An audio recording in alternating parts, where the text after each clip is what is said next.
हो गया।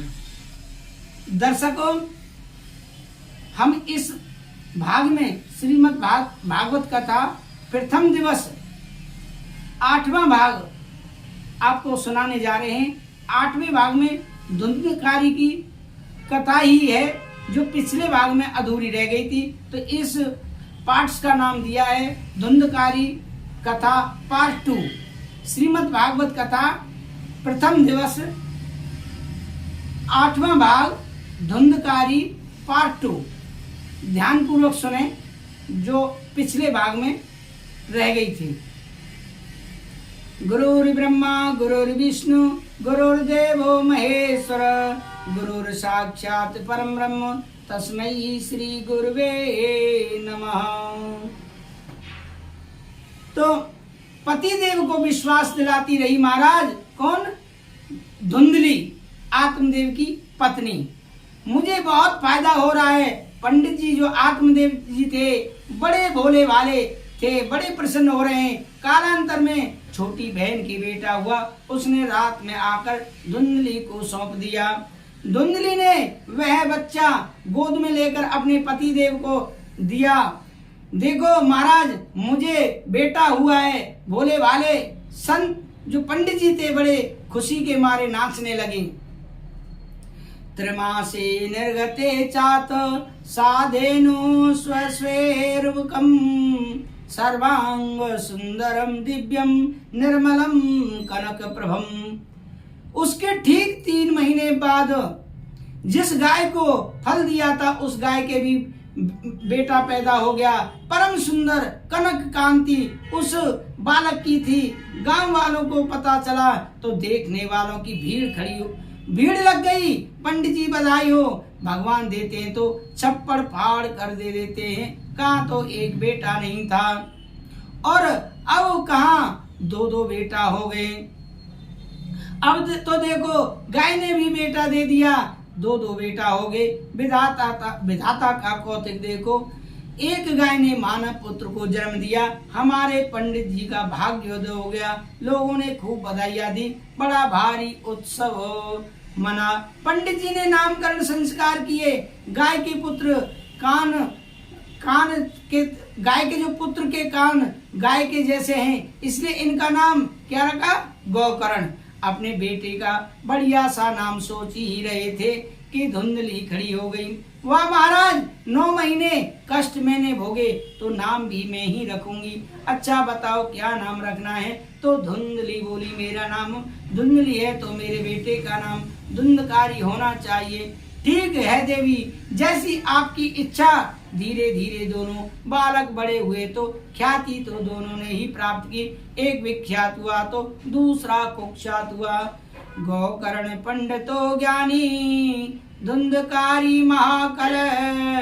गौकर्ण महान पंडित हुए तो धुंधकारी महान दुष्ट हुआ। स्नान नहीं करता, अपवित्र रहता, मांस मदिरा का भक्षण करता, चोरी करता, दूसरे के घर में आग लगा देता, खेलते हुए बच्चों को कुएं में डाल देता। इसके इस दुष्ट कर्म को देखा आत्मदेव जी ने तो इसे समझाने का प्रयास किया, परंतु यह क्रोधित हो गया। पिताजी को मारने दौड़ा, जिसे आत्मदेव को बहुत कष्ट हुआ। वह सोचने लगे कहाँ जाऊं, क्या करूं। इसी समय ज्ञानी गौकर्ण जी वहां पधारे और उन्होंने पिताजी आत्मदेव को वैराग्य का उपदेश किया। पिताजी, यह संसार सारीन है, यह सुख देने वाला है और मोह में डालने वाला है। इस संसार में किसका पुत्र किसका धन सभी इसने के कारण निरंतर जल रहे हैं।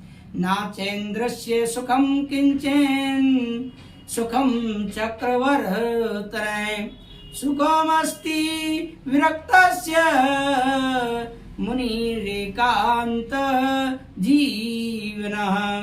इस संसार में ना तो इंद्र को सुख है और ना चक्रवर्ती को सुख है। यदि कोई सुखी है तो वह एकांत जीवी विरक्त महापुरुष।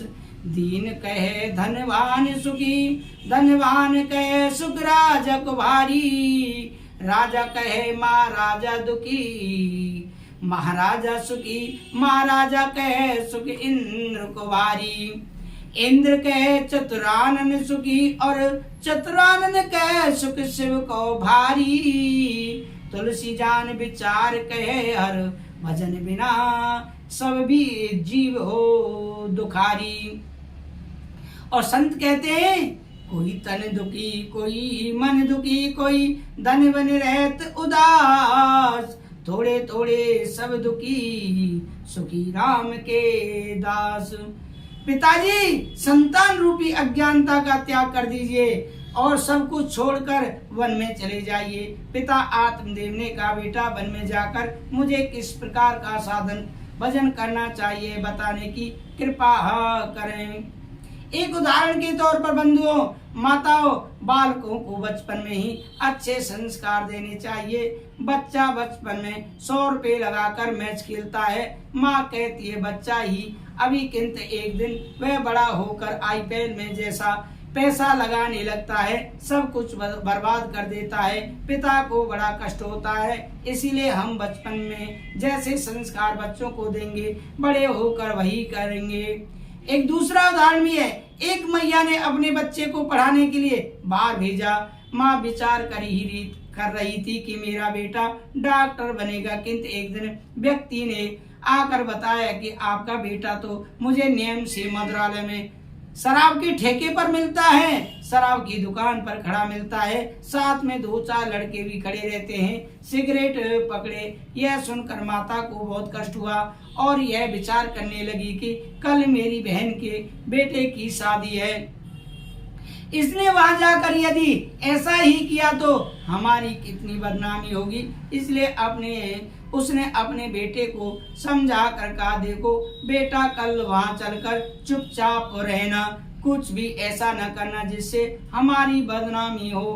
बेटे ने कहा ठीक है माँ। अगले दिन माँ बेटे शादी में पहुंचे और चुपचाप वहां जाकर बैठ गए। माँ ने समझाया था इसलिए बेटा कुछ देर तक चुपचाप बैठा रहा, किंतु कहते हैं ना जो अंदर भरा होता है ना वह कुछ देर बाद दिख ही जाता है। मैया विचार कर रही थी सुना है आज महफिल में बड़ी रफ्तागिरी होगी, निकलेगा वही दिल में जो दिल में पहले से भरी होगी। जो अंदर भरा होता है ना बंधुओं वही दिख जाता है। बंधुओं बचपन में शरीर रूपी मकान की नींव है। बचपन जो है वो शरीर रूपी मकान की नींव है। यदि नींव ही कमजोर होगी तो मकान कैसे मजबूत होगा। इसीलिए बचपन में अपनी संतान को अच्छे संस्कार दीजिए, सत्संग में भी ले जाइए, अच्छी अच्छी बातें सुनाइए। तुम भद्रा क्या है हमारा शरीर है और कुतर्कनी बुद्धि क्या है धुंधली है। श्रोतागणों अब हम धुंधकारी की अगली कथा तृतीय भाग हम अगले एपिसोड में सुनाएंगे, क्योंकि अब ये भाग थोड़ा लंबा होता जा रहा है।